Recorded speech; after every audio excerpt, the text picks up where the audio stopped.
Halo, assalamualaikum warahmatullahi wabarakatuh. Sahabat semuanya, para subscriber dimanapun kalian berada, saya ucapin terima kasih buat yang selalu setia mantengin channelnya Cerita Sebelum Tidur. Di episode kali ini kita akan melanjutkan membacakan buku yang berjudul Belajar Mengikhlaskan. Tidak semua yang kita inginkan harus dimiliki. Di episode kemarin kita sampai di halaman 24 dan sekarang kita lanjutkan di halaman 25. Seperti biasa, kata-kata hari ini jangan lupa ngopi lor.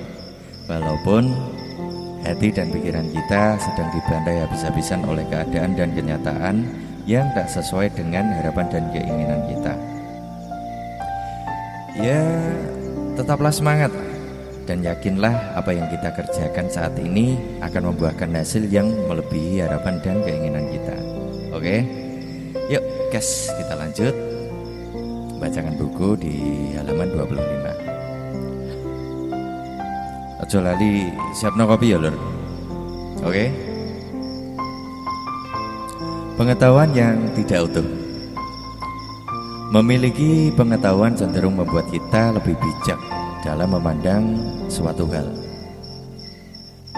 Berbeda dengan jika kita tidak memiliki pengetahuan terhadap sesuatu secara utuh. Biasanya kita melakukan justifikasi atas suatu hal tersebut. Meskipun seorang sudah berusaha berpikir terbuka, tidak menutup kemungkinan justifikasi tetap berlaku. Hal ini karena kita tidak memiliki pengetahuan yang utuh terhadap suatu hal dan terburu-buru menilainya. Misalnya, dalam sebuah keluarga yang sangat religius, putrinya ingin menikah dengan calon suami yang ternyata tidak religius. Katakanlah abangan bicara artinya tidak mondok tapi kaya pokoknya ya orang mondok ya ngaji-ngaji desa ngono lah. Mbah ya lur nek salah ya aku ngapurane. Pokoknya ngono lah abangan. Sing mudeng ya monggo di komen di bawah ya. Katakanlah abangan hanya melaksanakan ajaran Islam yang wajib-wajib, sementara amaliyah lainnya yang hanya mengikuti apa yang berlaku di masyarakat sekitar. Cara anoki yo wis ngono lah, bingung aku malah jelas sama ini cok tenan. Apalagi si calon itu berasal dari luar kota yang cukup jauh dari keluarga itu, sehingga tidak mengetahui, malah gelegen lor. Sorry. Tidak mengetahui latar belakang dengan pasti. Mendengar si calon adalah abangan, ayahnya di keluarga itu sempat menolak. Ia sangat mengharapkan menantunya juga harus religius, sebagaimana ia mendidik keluarganya. Penolakan merupakan bagian dari ketidakikhlasan menerima suatu hal. Dalam ini calon menantu, dalam pemahaman si ayah, abangan berarti tidak peduli dengan ajaran Islam atau bahkan tidak mementingkan agama sebagai pegangan hidup. Si putri kemudian memberikan penjelasan bahwa abangan tidak seperti yang dipikirkan ayahnya. Apalagi saat ini pengertian abangan mulai bergeser. Pada awal munculnya istilah abangan hanya untuk membedakan dengan kaum santri, artinya, nah iki lho dijelas lho. Aku nek mbok jelas yo gak paham loh. Aku kan cuma membacakan. Oke. Abangan memiliki keterbatasan atau membatasi diri dari tradisi kehidupan beragama.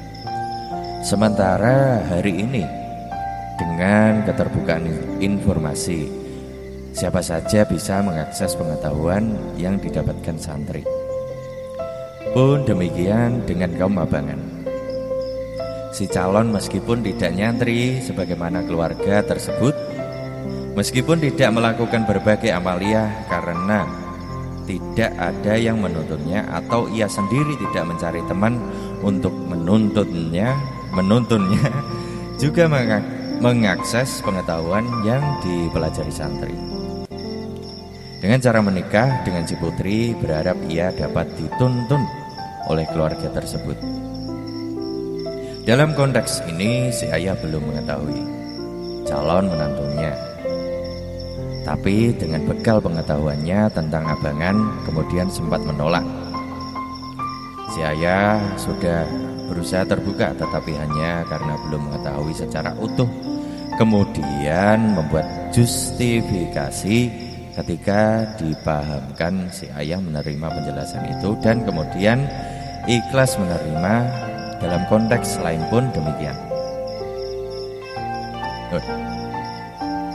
Wis lanjut. Udah ngerti dongak ngono lho. Nek ape do protes ya ndang di komen. Ada seorang akademisi dari Jerman yang sudah lama tinggal di Indonesia. Agama asalnya adalah Katolik di negara asalnya. Banyak sekali beredar tentang Islamophobia. Bahkan narasi itu pun masih ia temui di Indonesia yang mayoritas penduduknya adalah Muslim. Sebagai akademisi, rasa penasarannya terusik dengan berbagai narasi Islamophobia. Ia justru tidak menjadi takut karena Muslim yang ia temui di Indonesia tidak seperti yang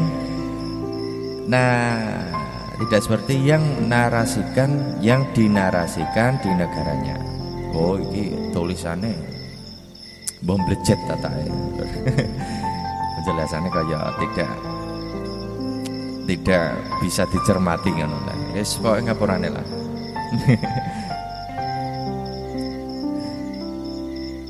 Iya.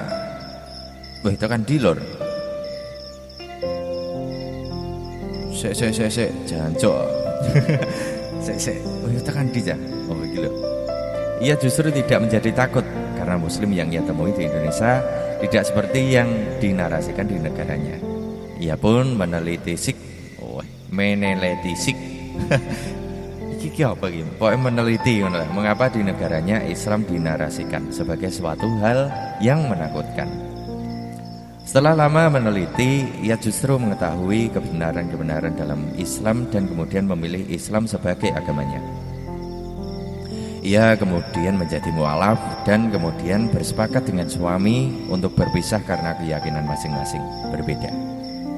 Si suami yang semula Katolik menemukan keyakinan dalam agama Buddha. Suami istri itu yang semula menolak agama kedua, kemudian ikhlas menerimanya karena telah mempelajari secara utuh. Jika saja si bule Jerman tidak mencari tahu tentang Islam, tentu pandangannya tentang Islam masih akan sama sebagaimana penggambaran Islam di negaranya. Oke ya lur, cukup sekian, kita tutup di halaman 27 yang menjelaskan pengetahuan yang tidak utuh. Kita lanjut di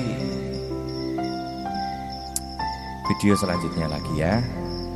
Oke, cukup sekian di episode kali ini. Saya ucapin terima kasih buat kamu yang masih menonton video kali ini sampai habis. Dan semoga video kali ini bisa menghibur dan selebihnya bisa bermanfaat untuk kalian semuanya. Saya mohon maaf jika ada kesalahan ataupun perkataan yang menyinggung hati kalian semua. Juga saya minta maaf saya menceritakan atau membacakan buku ini masih blegak-blegok. Ya pokoknya sepurane lah. Q bot jeru. Kita tutup di sini. Kita tutup pakai lagu apa ya, Lur? Enaknya, Lur.